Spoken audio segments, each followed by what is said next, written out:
This is Eternal Moment. It's a short, muscle memory based level residing within the top levels of its kind. Despite its nuanced, fast-paced, and fun gameplay, this level has not seen many victors since its release. Its odd gameplay and intimidating pre-drop ward off potential players wanting to beat this interesting challenge. It was released in early 2020, and I was the 15th victor of it when I beat it on May 11th, 2021. In over a year, this level has seen criminally low amounts of victors, and it doesn't seem that it will ever get much attention from the community. Since then, this level has seen 3 more victors, but most players just decide to play other levels and its difficulty range, so I'm here to shed light on this mostly forgotten extreme demon.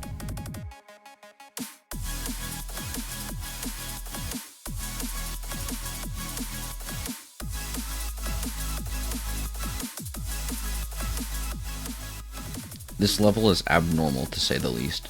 Starting with the pre-drop, where many players jump to conclusions, this part gets very consistent. Like, you don't have to think about it to pass at every other attempt consistent. The part does take some time to get consistent with, but when it clicks, it clicks. As for the drop, the hard sections are mostly the ships. Unfortunately, this is most of what dampens the level from being one of the best extremes out there in my opinion, as some of these ships can get quite frustrating at times. It's important to practice them, but not too much, as that can also frustrate you. Some ships are harder than others, like how this is much more consistent than this, but overall expect to die to these often. Other than that, the wave at 62 and 66 are the other 2 places where every victor's died. This is simply because there are muscle memory parts and are naturally very tight. As for the end, this is what makes or breaks the experience of an Eternal Moment victor. Either you get lucky and only die here a few times, or you spend tens of attempts dying to clicks you wouldn't expect to die to. I compiled the enjoyment ratings of the victors of this level, and most of the people who didn't have bad luck loved it. That doesn't mean a good chunk of them didn't enjoy the experience due to luck. With nerves, anything can happen here, and it's important to practice this part a lot, as it can really change how things go down the road. With that said, let's move on to the nitty-gritty of how to beat this demon.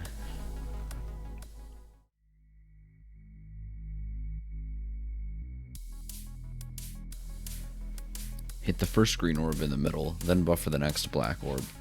Afterwards, hit this blue orb about a third into it, and hit the next red orb as late as humanly possible. Your cube should be visibly above it by the time you click. The next blue orb is a buffer timing, and the pink orb is easy enough to figure out. After this, you come to these 2 orbs.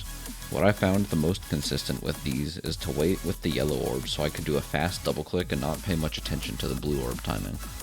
This helped the most with muscle memory, though you may find it easier to do it the other way.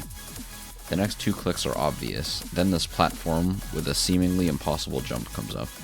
The physics here are similar to this click in Black Blizzard, where you wait to see your cube go down a small step then click. There's extra room on the side of the platform for you to jump off of that makes this timing much easier than it looks. Next there are these 2 green orbs. I like to hold off the previous platform so I can click the first green orb faster. Hit the next one in the middle as well as this black orb. This platform jump is simple enough, though it doesn't feature the weird physics the previous one had. Hit the pink orb inside the ball portal whenever, and click the next platform somewhat late. Then hit this black orb in the middle. Click the next ball timing just after the middle of the spike, then do a fast double click for these 2 orbs. Hit the green orb on the far outer edge of it, and click the next ball timing right in the middle of the first spike. Hit this pink orb, then the next green orb very late.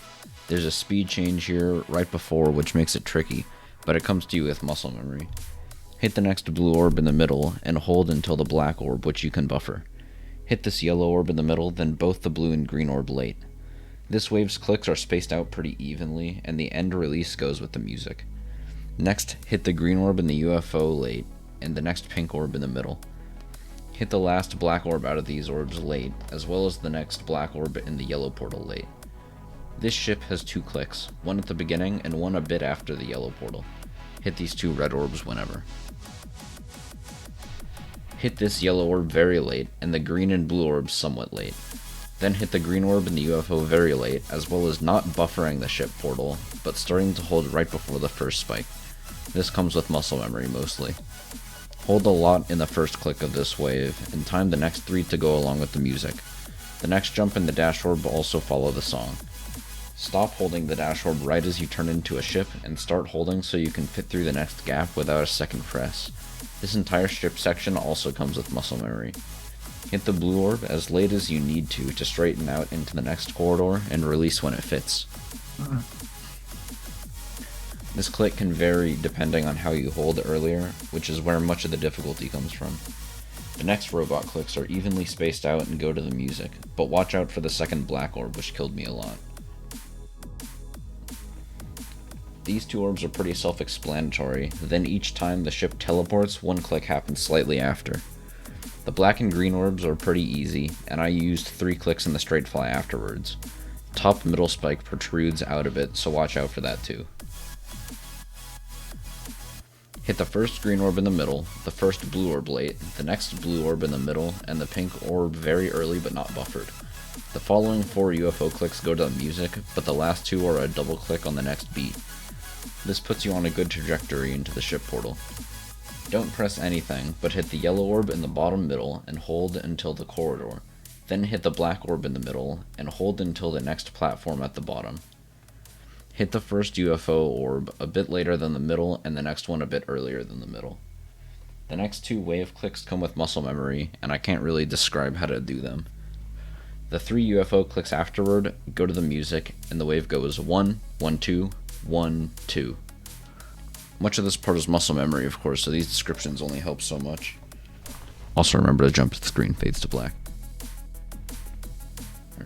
There's a blind jump here that isn't too bad, but has killed a good amount of people.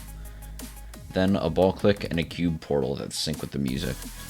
Click twice in this duel with the wave, and pay attention to the wave. Make sure you go around the spike at the top, then early into the cube portal for a cheeky skip. Jump twice on these blocks, then jump once more, and wait until the big portal where you jump again. This ball jump takes some getting used to, but jumping right after your cube covers the arrow is the place it happens. Hit this black orb in the middle, not too early, and hold on the dash orb with the music. Hit the other dash orb and let go so you jump off this platform. Aim your cube to almost fall between these 2 spikes, as you'll jump off anyway. Hit the next blue orb late and hold to jump in the ship portal. Then I use 2 clicks to level out the ship as I go past the black orb. Hit the yellow orb in the middle and jump with the cube. Then start holding as the wave right in the middle of the portal and stop holding at the edge of the saw blade.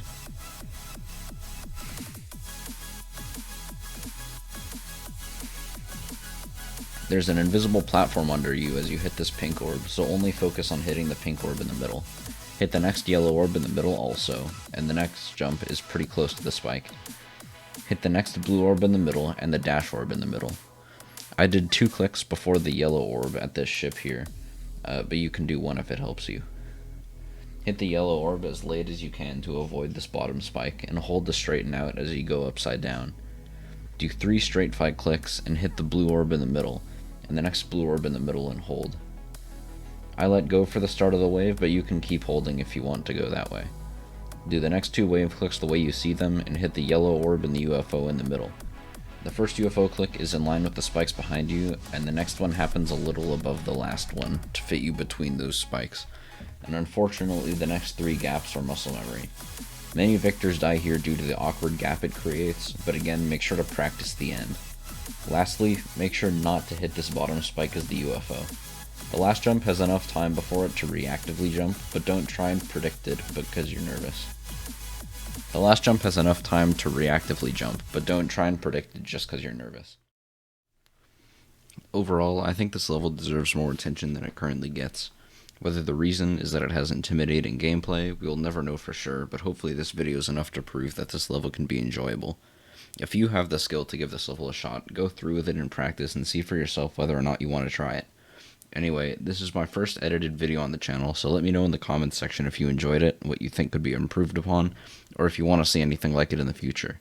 I've been considering making edited GD content for a while now, and I'm glad I've finally gone through with it. This may become a series, it may not. I may never upload a piece of edited content again. It mostly depends on the kind of feedback this video gets, or if I make any other edited videos soon, what kind of feedback that may get as well. Anyway, thanks for watching, play Eternal Moment, and I wish you a very pleasant day.